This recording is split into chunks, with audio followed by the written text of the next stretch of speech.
Hello everyone, welcome to Traveling Bits. I am Jeet. These are extraordinary times due to COVID-19 pandemic. Traveling Bits is talking to travelers to see how they are doing. Today we will be talking to one of India's top traveler and blogger Shrinidhi Hande. He blogs on his website enidhi.net. Welcome Shrinidhi to Traveling Bits. Hi friends, I hope you're doing absolutely fantastic. First of all, can you tell us in brief about yourself, your profession? Sure. So I was an IT professional. I worked as a business analyst within a leading IT company for about 14 years.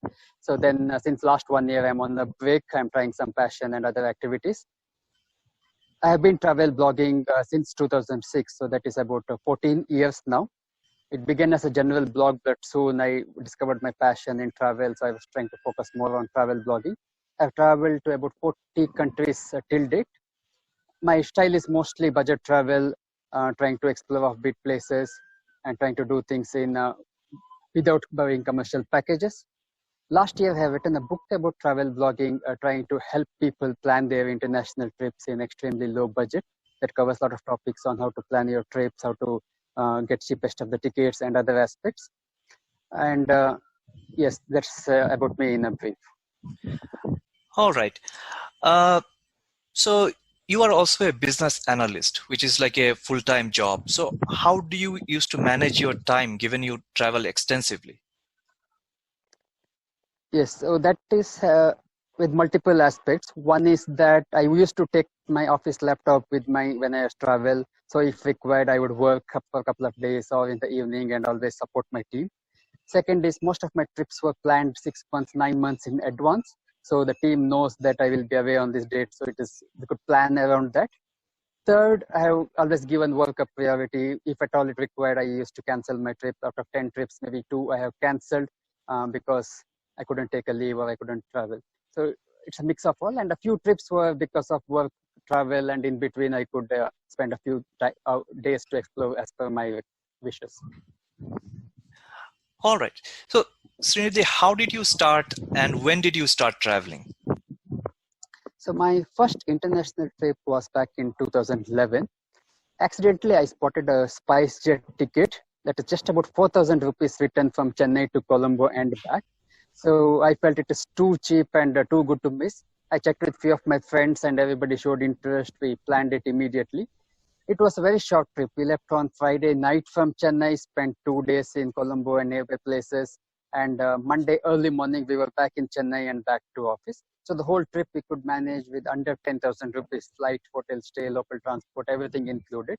So that was my first trip. And since then, it's been going nonstop. You just made me remember my trip to Sri Lanka in December 2013. And that was also a SpiceJet flight from Chennai. And both return fare was just around 6,000 something. So, those were amazing days. So let's go to our next question. In these days of Instagram, everybody is a traveler and influencer. Mm-hmm. What kind of traveler you are? A traveler for your own journey? A traveler to influence in some way? Backpacker? Luxury traveler? How do you classify yourself? So I would say it's a mix. I would primarily travel for myself to explore new places, to understand the culture, to gain those experience of how life is in different parts of the world. But when I do that, I also aim to help other travelers by trying to give them detailed reviews, giving them real insights that a commercial website would not give, help them avoid mistakes, help them plan their trips better. So I would say I will not influence people, but I would assist them. I would enable them to travel better. That's my objective. Okay. So how many states you have traveled in India and what are your favorite destinations? So in India, about 16, 17 states and duties is what I can recall. Mostly in South India and few places in Northeast and the Himalayas. I haven't traveled extensively in the Northern India. That's still my wish list, mainly because it was always cheaper for me to go to Thailand or Malaysia than plan a trip to Ladakh or Northeast. But anyway, out of my favorite states, I would say Karnataka, that's my home state. A lot of hill stations, beaches, forests, so I like it a lot. Kerala is also amazing. beautiful state. Then a bit of Orissa and other states in South India. Okay. Where all you have traveled outside India, and which are your favorite destinations there? So outside India, I have traveled to 39 countries other than India, across 5 continents. Africa, I have not gone, but all the 5 other I have been to. In South America, it is Chile, Bogota, Colombia. In North America, it is Canada, US, Bahamas, Costa Rica, Panama, Europe, lot of countries, Australia, New Zealand, and a lot of Southeast Asian countries. Favorite, if I had to say, I would say Japan. The culture in Japan was amazing, like how a train inspector bows to an empty compartment as a mark of respect, or how the train driver tracks the time by the second and ensures that he is on time. The people do not break the vending machine and take stuff away. They put money and they take the goods out. So the culture there is a very, very amazing and unique experience. Second, I would say Copenhagen, Denmark. The lifestyle there, how people live, the landscape. So that was very amazing experience. Canada was also nice. So if I put top 3, I would say Japan, Canada, and Denmark. Okay. So what tips you would give for those who would like to travel more? So if you have to travel more, the basic tip is that you have to prioritize travel. Now, a lot of us get into other expenses. Moment we get a job, we get into buying a car, buying a home, all other expenses, and we lose all our salary income on that. And we say we don't have money for travel. But if travel is your priority, you have to prioritize it. You have to cut some other expenses which are luxury. That way, you can start saving for your travel. Introspect your lifestyle. There are a lot of expenses which add up. Tiny drops make mighty ocean. For example, you're ordering food online. You're spending daily 300, 500 rupees. Add it up, how much it comes to a month or 6 months. That's enough to fund one international trip. So analyze your lifestyle. Whatever you can avoid, we can cut a bit, start saving. So that will fund your travel. The second thing is travel doesn't really have to be expensive. If you take a look at the commercial packages, a trip to US would cost 3-4 lakhs, trip to UK would cost 2-3 lakhs. You don't have to spend that much. You can do it in 1/3 of that expense. If you plan your trip better, you use public transportation, fly when it is cheap, right? Do some research and plan on your own. You can do it in lot cheaper than what people think travel would cost you. That is an amazing insight. Hope that it will be very helpful to people who want to travel more. So now let's go to our next question. So how many solo travels you have done, and what is your take on solo travel? I haven't kept a count per se on solo travel, but let me say a ballpark 50-60% is solo. Other few with family or on a fam trip or other modes. So as 50-60%, I would say it's solo. Solo travel has its pros and cons. Pros, yeah, it is cheaper. You get your liberty. You don't have to tune the itinerary for everybody's preference. You can do what you want. But on the downside, yeah, you don't have somebody to take proper photo of you. There are a lot of security issues. If something happens to you, you don't have anybody to keep an eye or help you out. So there are risks and rewards. People have to decide what best works for them. All right. So travel is kind of getting intertwined with adventure sports like paragliding, scuba diving, snorkeling, etc. these days. Can you talk about your such adventures? Yes, I have tried a lot of adventures that I could get my hands on. I have done a skydiving in Mysore in 2014. That was a unique experience, free falling for 42 seconds from a plane from 10,000 feet. So that was an amazing experience. Everybody should try skydiving. It's scary, but it's really, really worth. I've done other adventures. I've done a paragliding course in Pune with the Nirvana. So that was amazing experience, like 1 week course. We were taught how to move on a hill and glide and come down on a paragliding. I've done ATV rides, jet skis. I've done a micro-light plane. So in Bangalore, Jaipur Aerodrome, they have this provision. You pay 3,000, 4,000 rupees. You can fly a plane for 15 minutes. There will be a pilot who will guide you, but you can also manage the control for a while. So that was flying those micro-light plane was an amazing experience. I've done a balloon ride, hot air balloon ride in Pune again. That was great. I have done a ATV ride in Bali. That was the longest ATV track. So that was great experience. I flew a tractor a long time back, 10, 12 years back with a friend. So that was another amazing thing. Then scuba diving I've done in Netrani and in Andaman. So they're also once in a lifetime experience we should try.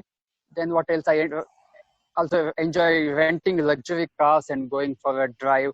So I have driven a lot of top-end cars, including a Maserati Ghibli or a lot of Mercedes, BMW, and other models. Just rent it for a day or two, go for a small trip around town. So that was another adventure I have tried. Okay, so in terms of adventure sports, I want to ask you, are they safe in India?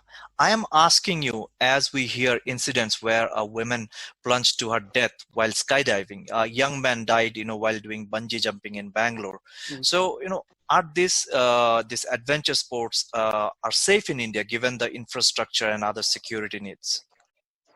Now, there is always a risk, right? There's nothing is foolproof. There's a risk of getting hit by a road accident just outside your home, right? There is a risk. Even now, you say Europe, US is safe, but now more people are dying there because of coronavirus. So there's always risk in everything we do. There's nothing like foolproof. So what we have to do is we have to take the calculated risks. Now, yes, the skydiving could have gone wrong, bungee jumping could have gone wrong, but it's also about doing some research. Okay, what is the track record of this company? What kind of precautions are taken? And being confident of yourself, okay, this is the risk I will take. Yes, there is 1% chance of something going wrong, but I want to leave that. So that risk taking, calculated risk taking, I would say, is essential. Accidents happen all the places. Even amusement parks have accidents, roads have accidents. So it is impossible to be 100% foolproof. There's always a small iota of risk. We have to face it as it comes. But otherwise, we can minimize this risk if we are alert, if we are doing some due diligence on ourselves, not trusting somebody completely on this matter. Okay, so what are the best places for adventure sports in India? So this again depends on what kind of adventure you're looking for. Now, skydiving was active in Mysore. Now they have stopped. Probably they'll come back later. If they come back, you can try. It will cost 35,000 rupees for a jump, but it will be once in a lifetime experience. Then a lot of paragliding happens in Himachal Pradesh, in Pune, that you can try. Microlight plane flying in Bangalore, that's also a good experience. So a lot of the cities have city specific, like you can do scuba diving in Goa, you can do it in Nethrani, Murdeshwar, you can do in Andamans. So these are scuba diving places. Then you have Rishikesh has a lot of adventure. I have not been there, unfortunately, but Rishikesh has bungee jumping and sort of a lot of other activities. So each of these locations have their unique activities. So when you go to that place, explore what you can do there and experience those adventure activities. All right. Now, we will talk about your website, inidhi.com. How did that happen? Okay. So that happened long back, 2005, 2006. I was out of college. I was writing articles and sending it to newspapers in those days, but it had a lot of limitations. Like they won't tell me whether my article is accepted. I won't know when it will be published. So it was a lot of drawbacks. At that time, I came to know about the platform of blogging. Right, I could write something and publish it. It will be live instantly. I get feedbacks instantly. So that attracted me. I started writing, putting my thoughts. Over a period of time, it picked up. People started reading. They started giving their opinions. It encouraged me further. So initially, it was on a free blogspot thing. Then eventually, I moved to own domain a couple of years down the line. And since then, it has been going on. I'm blogging continuously every week, every month. So did you start it first on Blogspot, or before that, you tried some other blogging tools which were available like MSN Spaces and as such? No, I started on Blogspot. It was convenient. I'm not too much of a geek or techie person, so Blogspot works very well for me. It is simple and convenient. So I have been on that platform since then. Okay, you are one of the old bloggers, so I just asked because when I started in 2004, I remember, we used to use MSN Spaces. They used to give option to write text and upload pictures. So very old, and I remember starting my first WordPress blog in 2007. Sure. All right, so that's an interesting trivia. Now let's ask you, do you manage your website by yourself? Yes. Okay, and then how much you spend for your website? Can you please tell us in terms of time and money? So in terms of money, it is very simple. It's hosted on Google. I only pay like $10 a year post everything for the domain name. Everything else is taken care by Google. I have a lot of limitations there. I don't have the flexibility of a custom WordPress site, but it works for me. It is simple, easy, and cheap. So on the cost front, it is like $10 a year. That's all I am spending. On the time and effort, I spend a couple of hours a day on an average, or at least I try 2 to 3 posts per week. That is my target, or consistently I've been doing that over a year. The way I do it is I break it up into small topics. I don't write a lengthy post that goes to 2,000, 3,000 words. My posts are usually small, 500,000 words or less than that. So that's why I break my ideas or topics into smaller topics and write it one at a time. But I keep writing continuously and regularly. Okay. All right. So let's go to our next question. Could you please share, you do anything to promote your site and work? It is usually social media channels, nothing more. I have not spent a lot of money to promote my blog. It's usually word of mouth, whatever organic traffic I get from Google. So that is my primary source, and a little bit from social media sharing. Okay. And what is your vision for the website? Vision, in a sense, I would continue to do what I am doing. I want to differentiate between a pure commercial motives versus giving people the real practical information that comes only with actual travel. So I try to educate people, this is the right way, these are the insights, these are the things others don't tell you. So that has been my strength. That's where I got my appreciation. So I'll continue to do that and continue to educate people on the right way or the other options they have. If they want to explore with less expense in a better way. Okay. Now let's come to a very, very interesting question. How do you fund your travel? It's largely from my savings. I have been working. I don't have any luxury. I don't have an expensive car. I don't have a car at all. I have not bought a house yet.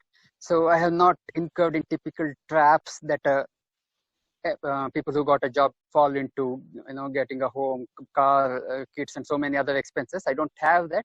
So I try to live a very simple life and keep save as much as possible. So savings is my main source of funding.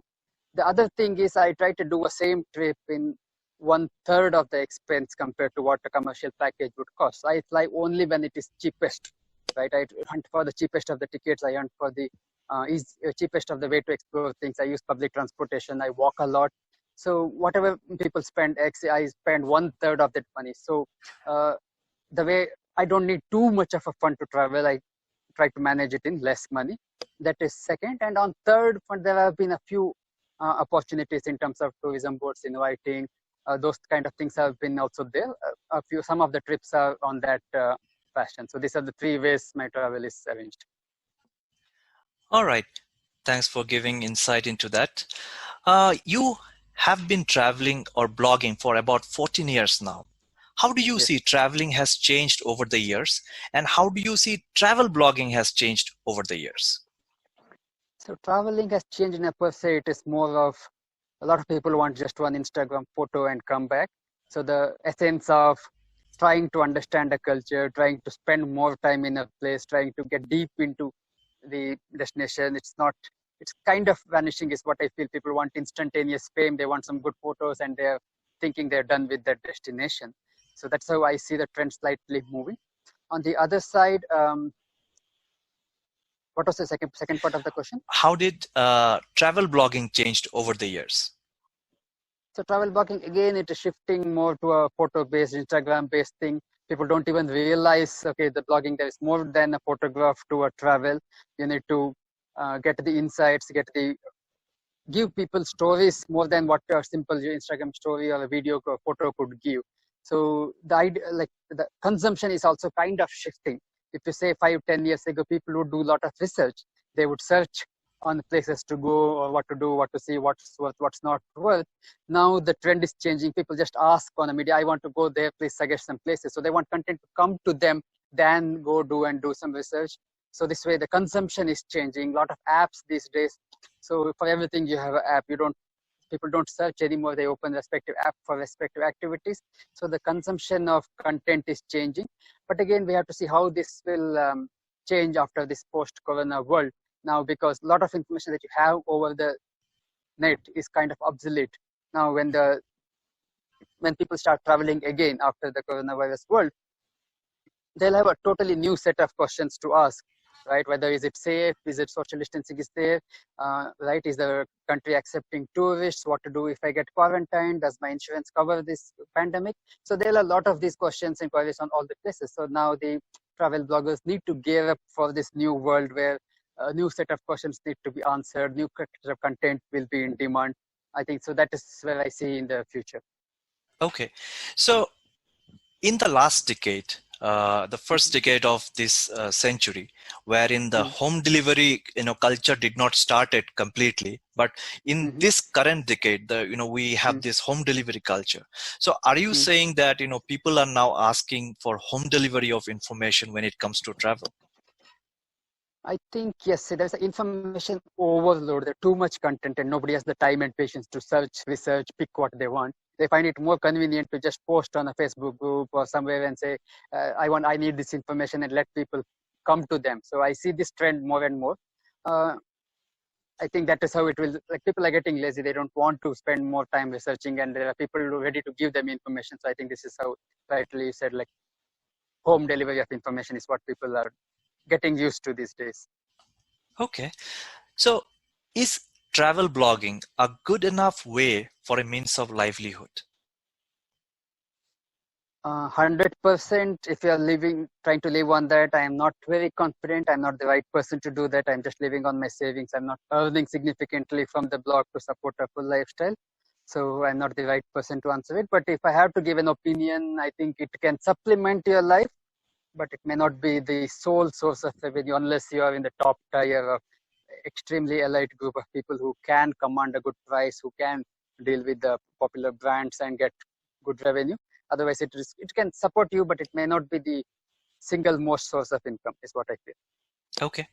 Nowadays, many self-styled influencers and wannabes post only selfies and personal photos in the name of travel. Is Hmm. travel blogging kind of hijacked or diluted in its meaning? I can say that, but again, it will take some time for the audience to figure out what is worth and what's not worth.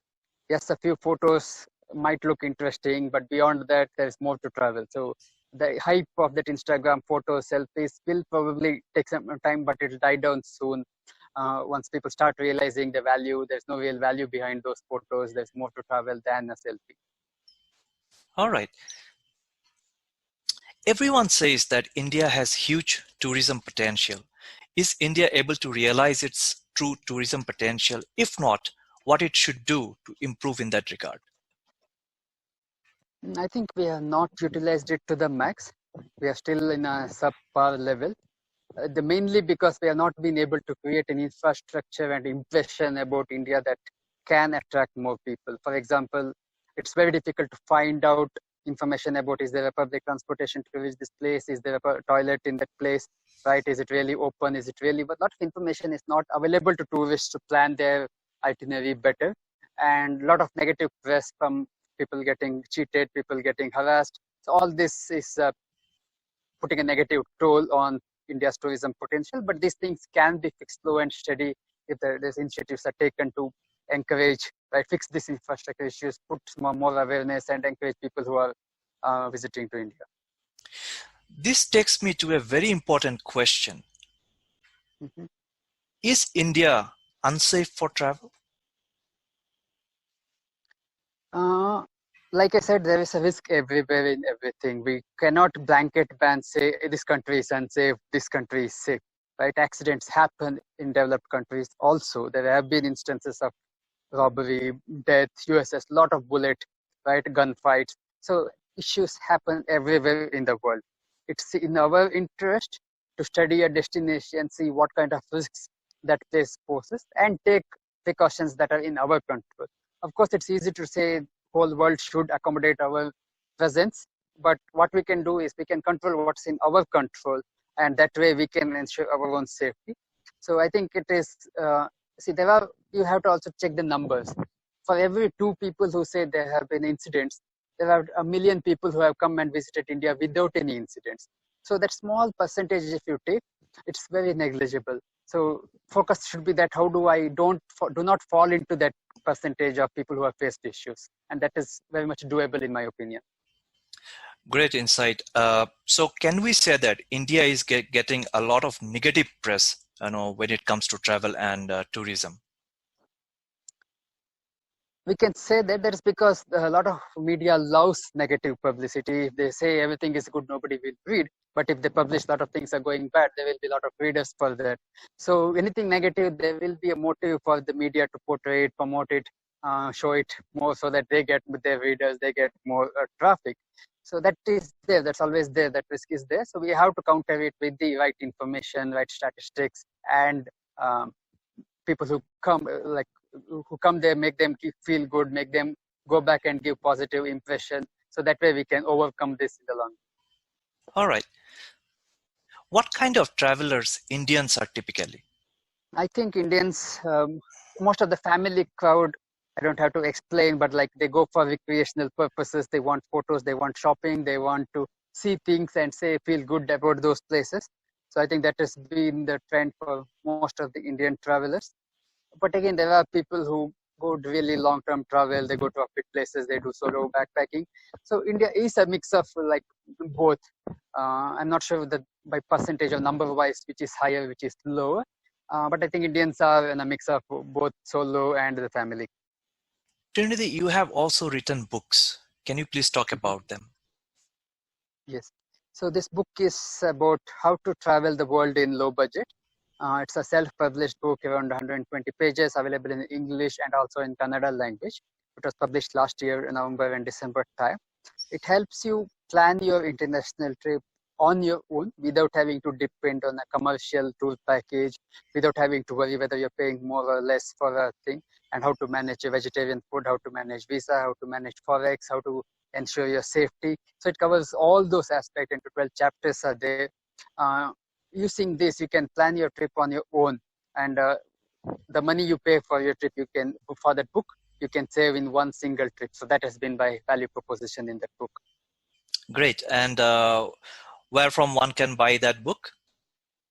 So it's available on Amazon, Flipkart, and Notion Press website. So details are there in my blog, or you can also search for my name in Amazon or Flipkart. You will see that book popping up. What is the title of the book? World Travel in Low Budget. Okay, great. I hope viewers would be looking for that. All right. Shrinidhi, we know the whole world is now struggling with COVID-19 Mhm. pandemic. How are you coping as a traveler? Fine, it's not been a major issue for me, like in terms of essential supplies, in terms of right living inside the home. I'm fine. I'm used to that. I could handle it. We didn't face any major issues in terms supplies or other things. We are okay. And in terms of keeping myself busy, I had some content writing assignments for some tourism boards and other things. I was working on that, so I could keep myself busy during this time. So that was fine. It's manageable. Okay. What a traveler can do at this point of time to use our hard time productively? So they can go back to their blog, they can improve it upon, for example, fix any broken links, link to an older post, update any information that has got obsolete, fix all the technical issues with the blog. So they can do that. They can finish all their pending blog posts that have been like probably pending since years. A lot of people have this. They go, they come back, they get busy. They don't get time to blog. So now is the time to write about all those previous issues. And you can also plan like what is your strategy for the next 1 year, 2 year. What do you plan to keep the contents going? How do you plan to travel after this pandemic is over? So this way they can introspect, they can plan for the days to come. Okay. Do you see a change in traveling and travel blogging post COVID-19 situation? I believe the travel blogging will continue. There will be a short-term dip. It will go down. People will hesitate to travel. That risk is there, but maybe a year, maybe another 1.5 years, it should resume in full swing. Like I said, the way people search for information would change in the future. Like it's not whatever content is there on the net right now might be obsolete. They might get outdated. the new people who travel in 2021, 2022, they'll have a new set of questions, all related to the social distancing, safety, pandemic, other things. So a travel blogger should be able to address these kind of queries, have some content ready on these parameters, and try to help people and grow himself. Okay. So real travel may be quite some time away. So even when the lockdowns are taken off, the COVID-19 situation is not going to go away any soon. So social distancing and all those things will still be in place. So do you have any plan when things eases up a little bit? It is too early to say. Most of the world, it is not yet curve, it's not flattened. We don't have a timeline when things will be normal. Maybe 3 months, maybe 6 months, at least is what I'm looking at. Hopefully by end of this year, everything should be under control, and from next year, people should be able to travel a bit, is what I'm hoping. Hopefully it will happen sooner. Let us see. All right, Shrinidhi, you answered all questions very diligently and given us insightful ideas here. Thank you for taking time to talk with Traveling Bits. Viewers should definitely find it helpful for planning their travel and looking forward. You can follow Shrinidhi on Instagram or Twitter on a handle called Enidhi, on Facebook called Enidhi Blog, and don't forget to subscribe to Traveling Bits channel on YouTube and click on the bell icon for updates. My pleasure talking to you. Take care, everybody. Stay home, everyone. Stay safe. God bless India.